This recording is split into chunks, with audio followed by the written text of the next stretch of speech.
ಈ ರೀತಿಯ ಗೊಜ್ಜುಗಳನ್ನು ಹೋಟೆಲಿಗೆ ಹೋಗಿ ತಿಂದರೆ ಹೊಟ್ಟೆ ಹಾಳಾಗುತ್ತೆ, ಅಸಿಡಿಟಿ ಆಗುತ್ತೆ ಅಂತ ಎಲ್ಲರೂ ಹೇಳ್ತಾರೆ. ಏನು ಕಾರಣ ಇರ್ಬೋದು ನಿಮಗೆ ಗೊತ್ತಿದ್ರೆ ನನಗೆ ತಿಳಿಸಿ. ಇವತ್ತು ಸುಲಭವಾಗಿ ಕುಕ್ಕರಲ್ಲಿ ಚೆನ್ನ ಮಸಾಲ ಹೇಗೆ ಮಾಡೋದು ಅಂತ ತೋರಿಸ್ತೀನಿ. ನಮಸ್ತೆ ವೆಜ್ ರೆಸಿಪೀಸ್ ಆಫ್ ಕರ್ನಾಟಕಕ್ಕೆ ನಿಮಗೆಲ್ಲರಿಗೂ ಮತ್ತೊಮ್ಮೆ ಸ್ವಾಗತ. ಮೊದಲಿಗೆ 1 ಕಪ್ಪು ಕಡಲೆಕಾಳನ್ನು ಚೆನ್ನಾಗಿ ನೆನೆಯೋವರೆಗೆ ನೆನೆಸ್ಬೇಕು. ಸುಮಾರು 7ರಿಂದ 8 ಗಂಟೆ ನೆನೆಸಿದ್ದೀನಿ ಅನಿಸುತ್ತೆ, ನಾನು ಟೈಮ್ ನೋಡ್ಕೊಂಡಿಲ್ಲ. ಅದು ನೆನೆಸಿ ಆದಮೇಲೆ ಒಂದು ಕುಕ್ಕರಲ್ಲಿ 1ರಿಂದ 2 ಟೇಬಲ್ ಚಮಚ ಎಣ್ಣೆ, 1 ಪಲಾವ್ ಎಲೆ, ಅರ್ಧ ಚಮಚದಷ್ಟು ಜೀರಿಗೆನ ಹಾಕಿ ಒಗ್ಗರಣೆ ಮಾಡಬೇಕು. ಜೀರಿಗೆ ಎಲ್ಲ ಒಂದು ಸ್ವಲ್ಪ ಸಿಡಿಯೋದಕ್ಕೆ ಶುರು ಆಗುತ್ತೆ ಅನ್ನೋಷ್ಟೊತ್ತಿಗೆ 1 ಚಮಚ ಶುಂಠಿ, 1 ಚಮಚ ಬೆಳ್ಳುಳ್ಳಿ, 2 ಚಿಕ್ಕದಾಗಿ ಹೆಚ್ಚಿಟ್ಕೊಂಡಿದ್ದೆ. ನೀವು ಶುಂಠಿ ಬೆಳ್ಳುಳ್ಳಿ ಪೇಸ್ಟ್ ಬೇಕಾದ್ರೂ ಹಾಕ್ಬೋದು. 1 ಸುತ್ತು ಹುರಿದು 2 ಮಧ್ಯಮ ಗಾತ್ರದ ಈರುಳ್ಳಿನ ಸಣ್ಣದಾಗಿ ಹೆಚ್ಚಿಟ್ಕೊಂಡಿದ್ದೆ, ಅದನ್ನು ಹಾಕಿ ಹಸಿ ವಾಸನೆ ಹೋಗಿ ಒಂದು ಸ್ವಲ್ಪ ಬಣ್ಣ ಬದಲಾಗೋವರೆಗೆ ಹುರಿಬೇಕು. ಆನಂತರ 3 ಮಧ್ಯಮ ಗಾತ್ರದ ಟೊಮ್ಯಾಟೊ ನೋಡಿ, ಈ ರೀತಿ ಎಷ್ಟು ಸಾಧ್ಯನೋ ಅಷ್ಟು ಚಿಕ್ಕದಾಗಿ ಹೆಚ್ಚಿಕೊಂಡು ಹಾಕಬೇಕು. ಅಥವಾ ಚಾಪರ್ ಸಹಾಯದಿಂದ ಚಾಪ್ ಮಾಡಿದರೂ ಆಗುತ್ತೆ, ಅಥವಾ ಮಿಕ್ಸಿಯಲ್ಲಿ ತರಿಯಾಗಿ ರುಬ್ಬಿದ್ರೂ ನಡೆಯುತ್ತೆ.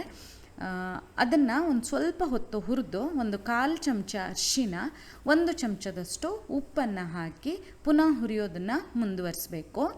ಟೊಮೆಟೊ ಹುರಿಯೋಷ್ಟೊತ್ತಿಗೆ ಅರಿಶಿನ ಉಪ್ಪು ಎಲ್ಲ ಹಾಕ್ಕೊಂಡ್ರೆ ಸುಲಭವಾಗಿ ಹುರಿಯೋದಕ್ಕಾಗತ್ತೆ. ನೋಡಿ, ಇಷ್ಟು ಹೊತ್ತು ಹುರಿದಾದಮೇಲೆ ಒಂದು ಸ್ವಲ್ಪ ಟೊಮೆಟೊ ಎಲ್ಲ ಮೆತ್ತಗಾದಮೇಲೆ 1 ಚಮಚ ಅಚ್ಚ ಖಾರದ ಪುಡಿ, 1 ಚಮಚ ಧನಿಯಾ ಪುಡಿ, ಅರ್ಧ ಚಮಚ ಜೀರಿಗೆ ಪುಡಿ, ಅರ್ಧ ಚಮಚ ಗರಂ ಮಸಾಲ, 1/4 ಚಮಚ ಆಮ್ಚೂರು ಪುಡಿ. ಆಮ್ಚೂರು ಪುಡಿ ಅಂದರೆ ಮಾವಿನಕಾಯಿ ಪುಡಿ.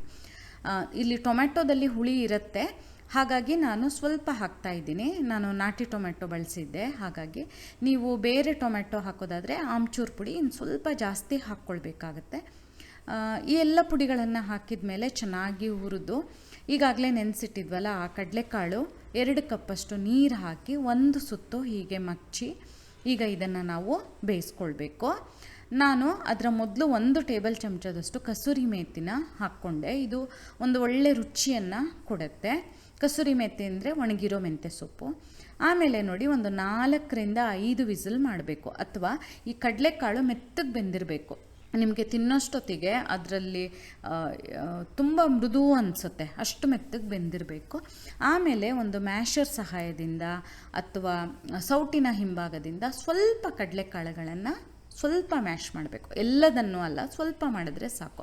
ಆಮೇಲೆ ರುಚಿಗೆ ತಕ್ಕ ಹಾಗೆ ಉಪ್ಪನ್ನು ಹಾಕ್ಕೊಳ್ಬೇಕು. ನಾನು ಆಗ 1 ಚಮಚ ಹಾಕಿದ್ದೆ, ಈಗ ಮತ್ತೊಂದು ಚಮಚ ಹಾಕಿದೆ. ಒಂದು ಸ್ವಲ್ಪ ಕೊತ್ತಂಬರಿ ಸೊಪ್ಪನ್ನು ಹಾಕಿ ಚೆನ್ನಾಗಿ ಮಚ್ಚಿ ಇದನ್ನೀಗ ಒಂದು 5ರಿಂದ 6 ನಿಮಿಷ ಸಣ್ಣ ಉರಿಯಲ್ಲಿ ಕುದಿಯೋದಕ್ಕೆ ಬಿಡಬೇಕು. ಆಗ ಅದು ಒಂದು ಸ್ವಲ್ಪ ಗ್ರೇವಿ ದಪ್ಪ ಆಗುತ್ತೆ, ಜೊತೆಗೆ ಅದು ಚೆನ್ನಾಗಿ ಒಂದು ಒಳ್ಳೆ ರುಚಿನೂ ಬರುತ್ತೆ. ಆಮೇಲೆ ನೋಡಿ, ಸ್ಟವ್ ಆಫ್ ಮಾಡಿ ಕೊನೆಯಲ್ಲಿ ಒಂದು ಸ್ವಲ್ಪ ಬೆಣ್ಣೆನ ಹಾಕ್ಕೊತಾ ಇದ್ದೀನಿ. ಅಷ್ಟು ಮಾಡಿದ್ರೆ ಆಯಿತು, ತಯಾರಾಗುತ್ತೆ. ತುಂಬ ರುಚಿಯಾಗಿರುತ್ತೆ, ಮಾಡಿ ನೋಡಿ. ನಿಮ್ಗೆ ಈ ವಿಡಿಯೋ ಇಷ್ಟ ಆದಲ್ಲಿ ಲೈಕ್ ಮಾಡಿ, ಶೇರ್ ಮಾಡಿ, ಕಮೆಂಟ್ ಮಾಡಿ, ಹಾಗೆ ನಮ್ಮ ಚಾನಲಿಗೆ ಸಬ್ಸ್ಕ್ರೈಬ್ ಮಾಡೋದನ್ನು ಮರಿಬೇಡಿ. ಧನ್ಯವಾದಗಳು.